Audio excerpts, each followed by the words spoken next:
सन 1299 में एक लड़के का जन्म हुआ ब्राह्मण परिवार में। नाम रखा गया रामदित्ता।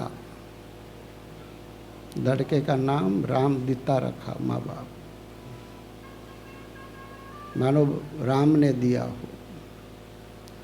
जब पढ़ने योग्य हुआ तो उस बच्चे को, उस लड़के को काशी के पंचदेव घाट पर गुरु के आश्रम में रखा गया।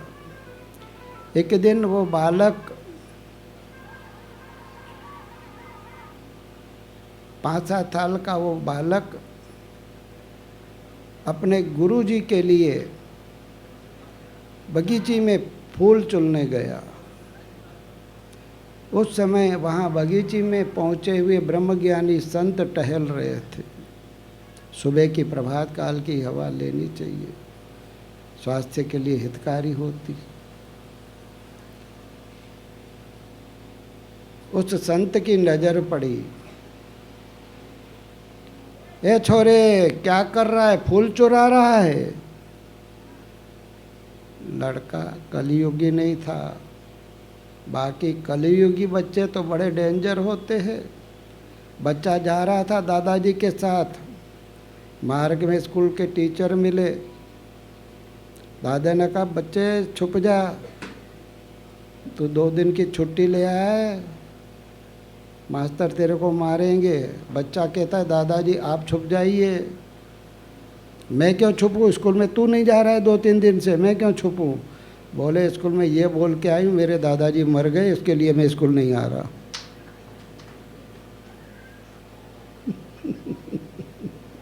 ये आजकल के छोरे हैं? नारायण हरि, ये आजकल के कलयुग के छोरे, वो तो उस समय का था। 1299 की बात सुन रहे हो आप।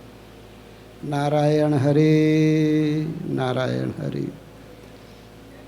वो बालक संस्कारी था। गुरुजी के लिए फूल चुनने आया हूँ, चुराने नहीं आया हूँ। इधर आओ। संत ने बालक को अपनी ओर बुलाया। संत की अमृतमयी दृष्टि पड़ी। शेर की दाढ़ में आया हुआ शिकार, शेर की दाढ़ में आया हुआ शिकार क्वचित फेल हो सकता है, लेकिन जिसके ऊपर सच्चे संत सद्गुरु की नज़र पंजा पड़ जाए, वो तो जीवन मुक्त होकर ही रहता है। उसकी मुक्ति सहज में होती है। सच्चे संत की, सद्गुरु की नज़र पड़ जाए। आज इसके ऊपर ब्रह्मज्ञानी संत की नज़र पड़ी है। किसी पूर्व जन्म के पुण्य उदय हुए हैं। राम परवाना भेजिया वाचत कबीरा रोए, क्या करूं तेरे वैंकुट को जहाँ साध समागम न होए। सुतधारा और संपत्ति पापी को भी होए, संत समागम हरि कथा तुलसी दुर्लभ।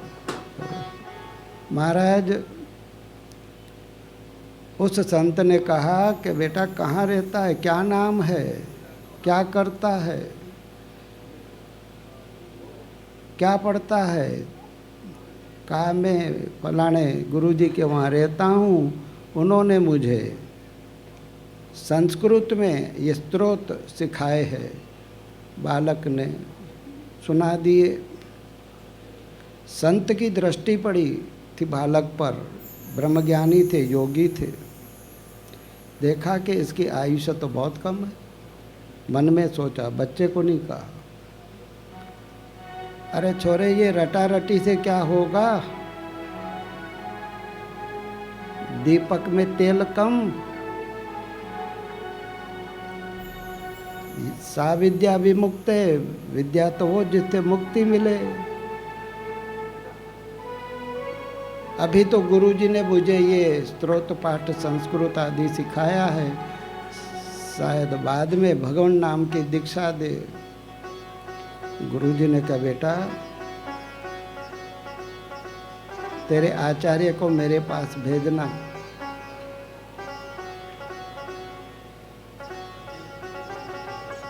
बालक गया, आचार्य को कहा कि फलाने संत काशी के पंचदेव घाट पर मुझे मिले, आपको याद कर रहे थे। उनके आचार्य मानो झूमने लगे, नाचने लगे कि उस संत ने मुझे याद किया, ब्रह्मज्ञानी संत ने। मेरे बड़े भाग्य उदय हुए, पुण्य उदय हुए।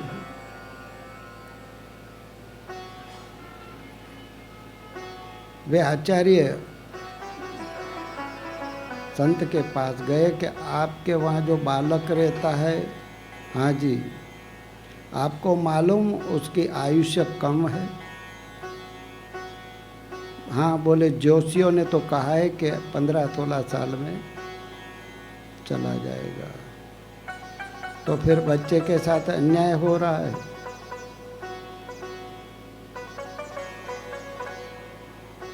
दीपक में तेल कब दीपक बुझ जाए? बोले गुरुजी मेरे पास इसका तोड़ नहीं है।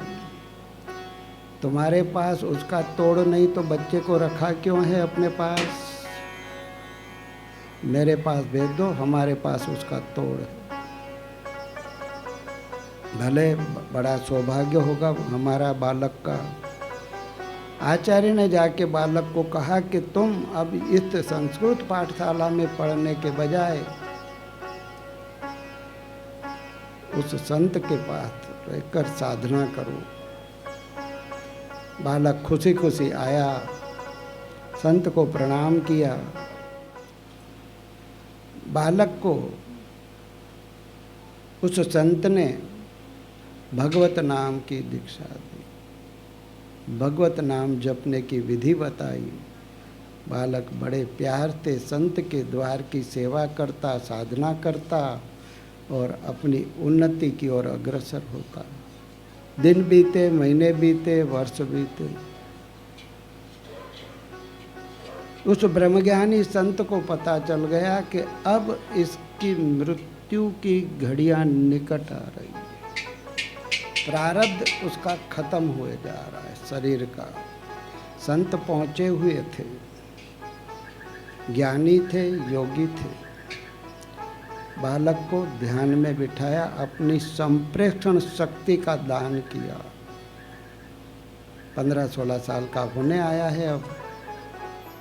ये किशोर संत के द्वार पर ध्यान मग्न है। गुरु को पता चल गया कि आज इसकी आयुष्य का अंतिम दिन है। गुरु जी ने उस किशोर पर अपनी शक्तिपात वर्षा की।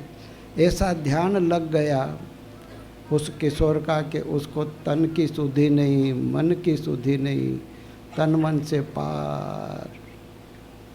जब यमड़े आए देखा तो ये इसमें तो कोई हलन चलन ही नहीं है, श्वास ही नहीं आ रहा है, इसको क्या ले जाना।